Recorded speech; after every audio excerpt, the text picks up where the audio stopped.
Čau visiem! Šoreiz pie mums ir nonākusi Fujifilm W3 3D fotokamera. Ar viņu var filmēt, fotografēt 3D. Tā, Fujifilm šī ir jau otrā kamera. Pirmā bija W1, kas maksāja dārgāk, bija smagāka un arī bija daudz lielāka.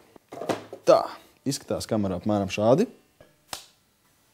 Šādi lūk viņa ieslēdzās. Kā redzam, šeit ir divas slēdzes, katra 10 megapikseļi un trīskāršais optiskais zooms.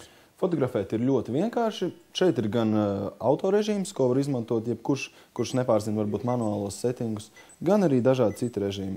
Safotografētās bildes, tā, tūt uztaisīsim vienu bildīti. Mēs varam skatīties uz 3,5 colu LCD 3D ekrāni. Video kamerā šobrīd jūs to nevarat redzēt, bet reāli dzīvē tas ir 3D ekrāns. Maziņš lauziens ir acīm, jo neesmu pieredzis pie 3D foto, bet, paldies Dievam, šeit ir arī poga, kuru mēs varam pārslēgt uz parasto fotografiju. 2D, 3D. Lai šo bildi apskatītu tiešām 3D, jums nepieciešams vai 3D ir tādi tā kā bilžu rāmīši, kuram mēs varam pieslēgties ar šo HDMI izeju, vai arī lielie LCD televizori. Jau nav nekāds arī jaunums, ka fotokameras arī filmē.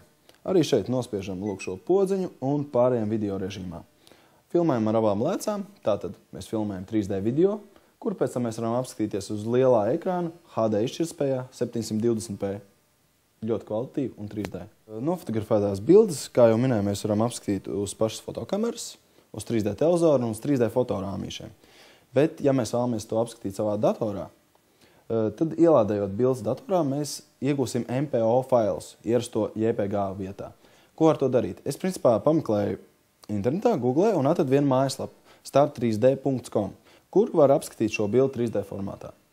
Un, ja bilde ir tiešām izdevusies un patīk, to bildi var arī pasūtīt. Tas maksā aptuveni $20, kas nav baigi lēts prieks, bet, efekts tiešām ir iespaidīgs. Principā, manā rīcībā bija apmēram stundu laika, lai paeksperimentētu ar šo fotokameru. Ko es varu pateikt? Fotografēt bija diezgan vienkārši. Arī mēs varam pārslēgt uz video režīmu un filmēt. Arī nesagādā lielas problēmas. Rezultāti ir diezgan interesanti, bet par visām iespējām, protams, nepastāstīju, par tām varbūt citreiz.